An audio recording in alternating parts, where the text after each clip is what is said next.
All right. Well, today we are picking up in Daniel chapter in verse 31. I've kind of kept you in suspense for a couple of weeks, but today we finally reveal the dream. Daniel's going to tell what it was that Nebuchadnezzar dreamed and also start the interpretation of what it means. So this is Daniel 2:31 through verse 35. Daniel speaking to Nebuchadnezzar, "You saw, O king, a great image, and this image, mighty and of exceeding brightness, stood before you. Its appearance was frightening. The head of this image was of fine gold, its chest and arms were made of silver, its middle and thighs were of bronze, its legs of iron, its feet partly iron and partly of clay. And as you looked, a stone was cut out, but not by human hands, and it struck the image on its feet of iron and clay, and it broke them into pieces. Then the iron, the clay, the bronze, the silver, and the gold all together were broken in pieces, and became like the chaff on the summer threshing floors, and the wind carried them away, so that not a trace of them could be found. But the stone that struck the image became a great mountain, and filled the whole earth." Now, this part about chaff and the threshing floor, I don't think any of us are wheat farmers today, but back in the days when people had to farm and grow their own wheat to make bread, they would take the bundles of wheat, go up on top of a hill somewhere that the wind had a lot of steady breeze, and with the pitchforks, they would just toss it up in the air and just let it fall.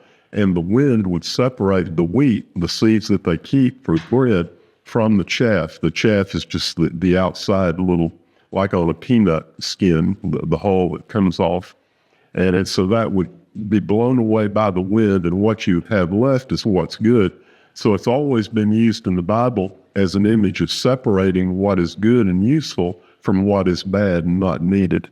And so that's a picture of separating good and evil. Well, this great image, it turns out, was a huge statue, and it's a statue of a man who is even more powerful than the king. It was something that was terrifying to Nebuchadnezzar, who was the greatest king on earth at that time. And God uses this image of a man to really show us what happens when a man, a human, is in control of things instead of God. Someone who is not led by the Spirit of God, that's going to go off and do whatever looks right in his own eyes. And the image shows really the perspective that humans have. It's inflated. It's a puffed up, prideful view of our human achievements, our accomplishments, our advancements in technology. It's what you hear in secular humanism when they don't believe in God, and they say, look at all the great things that man has done down through history, the buildings, the engineering, the architecture, and they just put humanity up on a pedestal. That's what this represents. And the head is really the only unified whole piece that you have in this picture. The head is one piece, but the other sections are all divided. So as you go down from the top of the body to the toes, you have the 2 arms, the 2 legs, and then the 10 toes, and it just becomes more and more divided and fractured as you go toward the bottom. And it's really a view of world history. It's all these Gentile empires. So we'll see in just a moment. But the beginning of the Gentile world power, which started with Nebuchadnezzar in 605 BC, down to the end of the Gentile world power, which comes at the second coming of Christ, both of those times in the Bible, you have a pagan image that figures prominently in that picture. So I'll give you a couple of verses here, but when you think back to the 10 Commandments, Exodus chapter 20, it starts out and God says, "You shall have no other gods before me." And then there's the verse about no graven images. God doesn't want us to bow down to any statue or any kind of image, a painting, any representation of any God, even the true God. He wants us to bow to Him and Him alone, no other gods before me. So these images have always been a problem, and it's really the beginning of the 10 Commandments. It's at the heart of God's law, His commands for us. So the Daniel 2:31 is the verse I just read. That's, "You saw, O king, and behold a great image, mighty and exceeding brightness." That's at the start of the Gentile world powers under Nebuchadnezzar. And then the next chapters, we get into Daniel chapter 3, the fiery furnace. You'll see another great image this way. This is where King Nebuchadnezzar made an image of gold.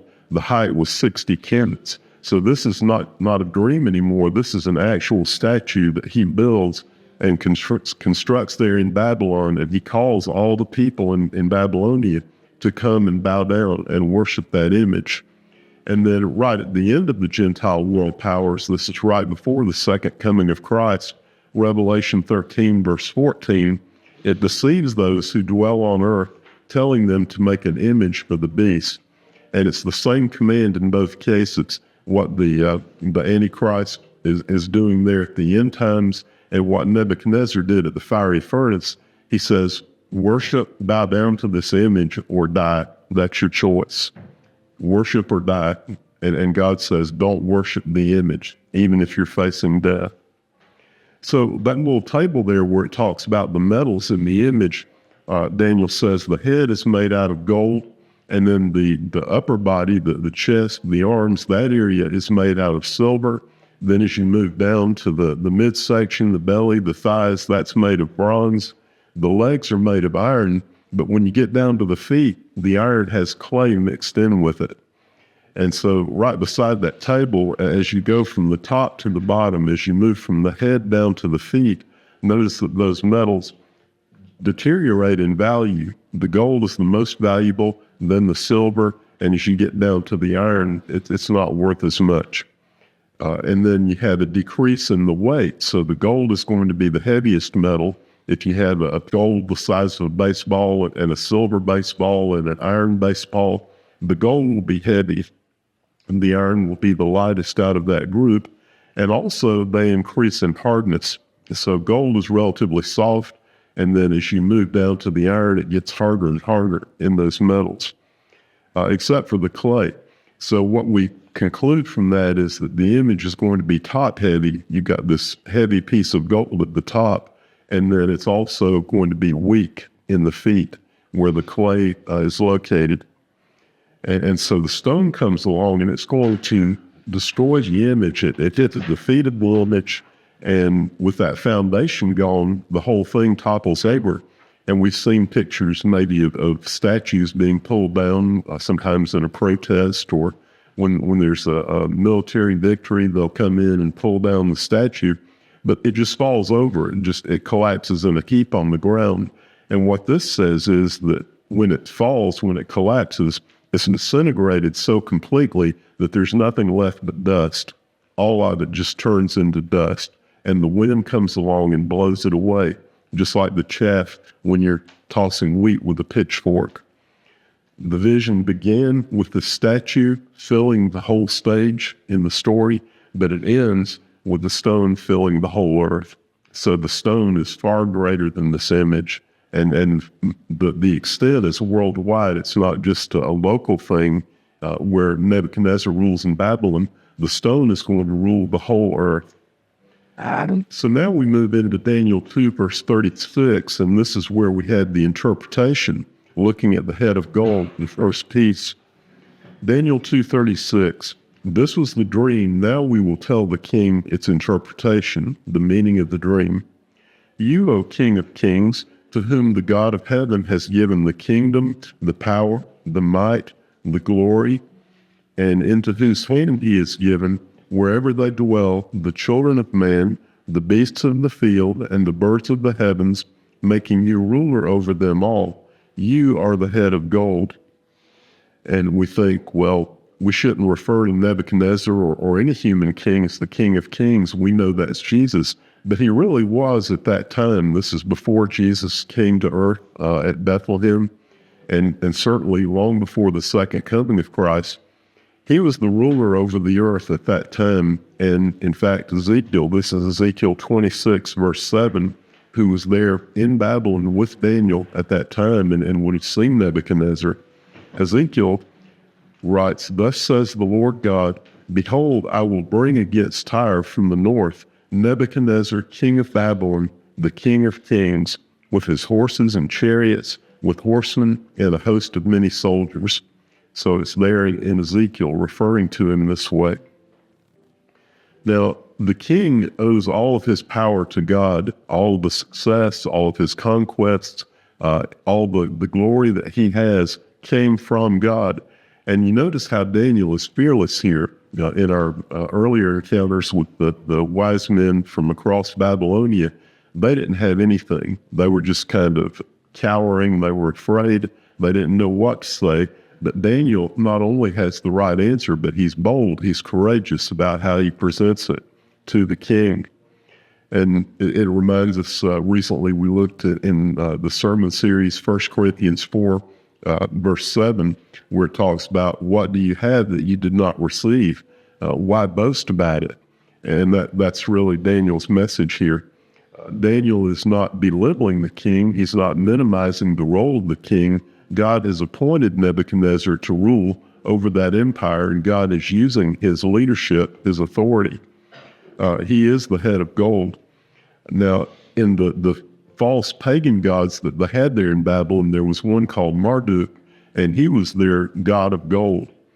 And then later, there was a historian named Herodotus that came to Babylon. This was about 100 years after Daniel, and he said everywhere you looked, it was just unimaginable how much gold he saw in Babylon at that time. And the empire lasted from 605 BC down to 539 BC.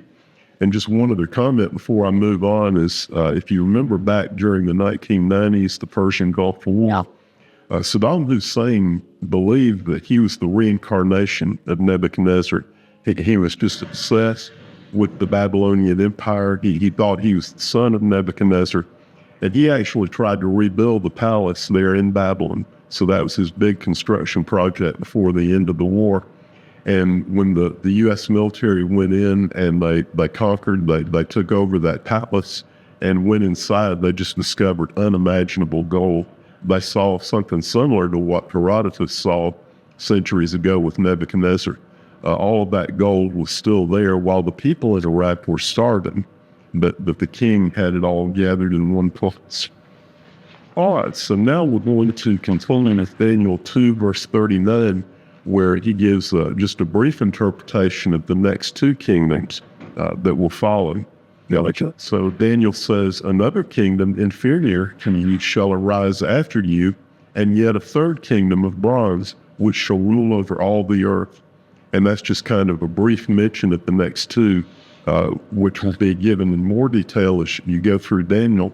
So I'll just give you a sneak preview here, a few verses. When we get to Daniel chapter 5, and this is the night where you have the banquet, the head writing on the wall. It's the end of the Babylonian Empire. So Daniel in chapter 5, verse 28 says, Paris, your kingdom is divided and given to the Medes and Persians. So there Daniel's interpreting one of the words in the handwriting on the wall. And then Belshazzar, the king, gave the command. Daniel was clothed with purple, a chain of gold was put around his neck, and a proclamation was made about him that he should be the third ruler of the kingdom. And that very night, Belshazzar, the Chaldean king, was killed. And Darius the Mede received the kingdom, about 62 years old at that time. So this is the transition. When you think about the dream that you just looked at, this is where you're right here at the neck, where you're moving from the gold kingdom into the beginning of the silver kingdom. That happened on that night in Daniel chapter 5. And then moving into Daniel chapter 8, verse 20, as for the ram that you saw with the two horns in another vision, these are the kings of Media and Persia. The goat is the king of Greece, and the great horn between the eyes is the first king. So there's more detail coming about the Medes and the Persians, and then the Greek Empire under Alexander the Great. And then Daniel 11, verse 2, now I will show you the truth. Behold, 3 more kings shall arise in Persia, and a fourth shall be far richer than all of them. And when he has become strong enough through his riches, he shall stir up all against the kingdom of Greece. So the second kingdom that Daniel's talking about here, which is inferior to Nebuchadnezzar and Babylon, is the Medo-Persian. And 2 different groups. It's the Medes and the Persians that consolidated their power. That happened around 550 BC. And all of it was based on taxation using silver. So people had to come and pay their taxes with silver. And that's why that metal is representing this kingdom in the statue ahead of time. And Cyrus the Persian comes in, he conquers Babylon. It's part of the military campaign that included other areas around that same time. So that's the conquest that you see in Daniel chapter 5. But Cyrus, because Media is older than Persia, when they formed the partnership, Cyrus made his uncle Darius the king of the ruler over Babylon. And so Darius the Mede comes in 539 BC. He's the first ruler of that Medo-Persian empire, the kingdom. And then he dies soon after that, and Cyrus comes in and takes over. And you'll see that as you go on into the book of Ezra, where Cyrus is the one who sends the people home from Babylon back to Jerusalem. This third kingdom of bronze, the Greek Empire, their leader was Alexander the Great. He wanted to be king of the world. He was going around conquering a huge territory, a tremendous amount of land in a very short time. So he was the ruler from Egypt all the way up into what we have on our maps today as Europe, all the way over to India, into Asia. And the historian Josephus has an interesting account here. What happened the day that Alexander came to conquer and destroy Jerusalem. So just picture this scene that here comes the Greek army under Alexander the Great, and they're just eating up everything. They're just conquering territory very quickly, left and right. And they come planning to destroy Jerusalem.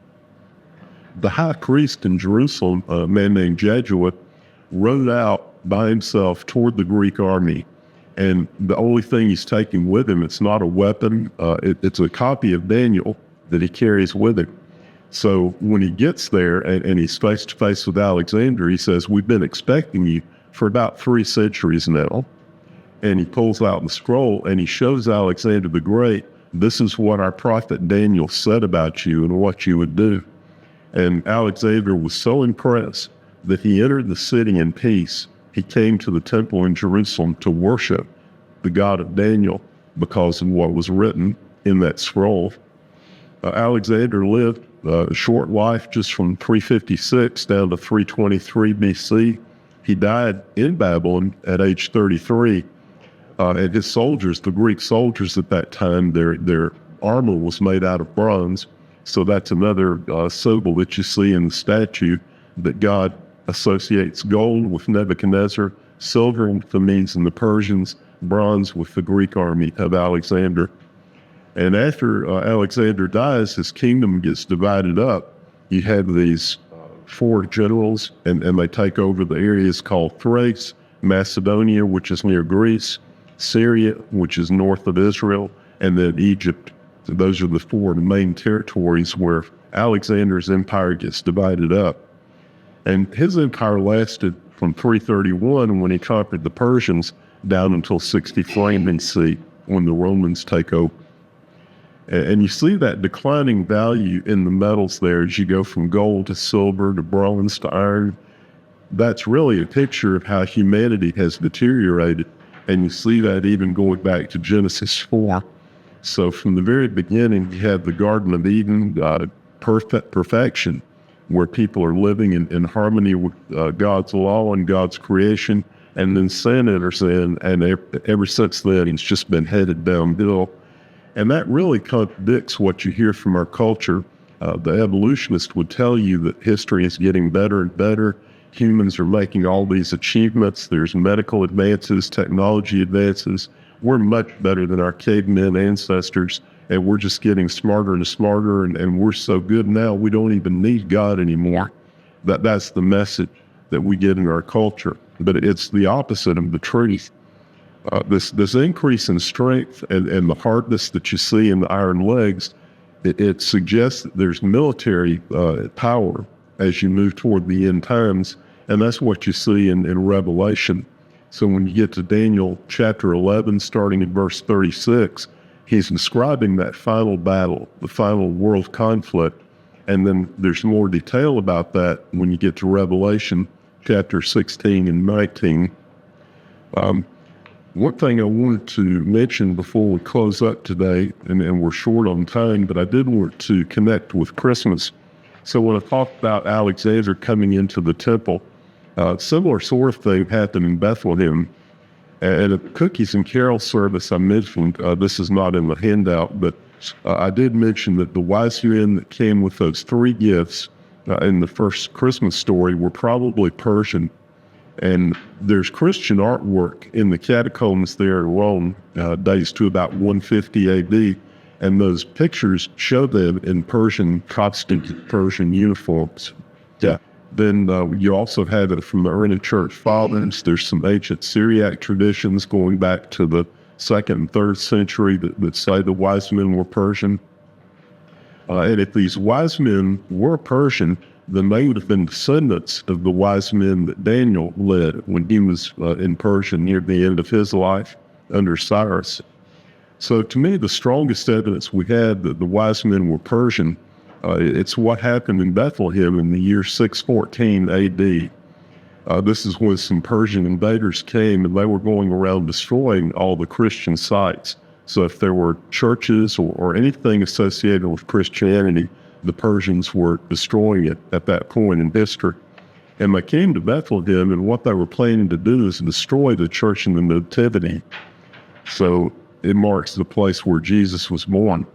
And when the soldiers arrived and they were ready to destroy it, they noticed that there's some gold artwork above the entrance to that church, and it showed the three wise men in Persian clothing, just as similar to what you saw in the catacombs earlier. And so soldiers were not able to destroy a place of worship that honored their ancestors. So they destroyed all the other Christian sites, but not that one. They left the church on the Nativity because of the Persian appearance of those wise men. So now back to the handout, finish up. This is Daniel 11:36. The king shall do as he wills. He shall exalt and magnify himself above every god, and shall speak astonishing things against the God of gods. And at the time of the end, the king of the south shall attack him. He shall go out with great fury to destroy and devote many to destruction. And he shall pitch his palatial tents between the sea and the glorious holy mountain. Yet he shall come to his end with none to help him. And then Revelation 19, verse 19, depicting that scene. I saw the beast and the kings of the earth with their armies gathered to make war against him who was sitting on the horse, Jesus. The beast was captured, and with it the false prophet, and these two were thrown alive into the lake of fire.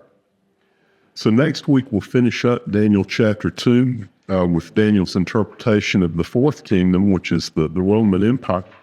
And we'll talk about how the king promoted Daniel at that point, and how Daniel moved into a position of leadership over the wise men. And then we'll consider a question, is it possible for us, can we identify who is the Antichrist, who is this person who will be in the final battle when Jesus comes? So I hope you'll be able to join us then.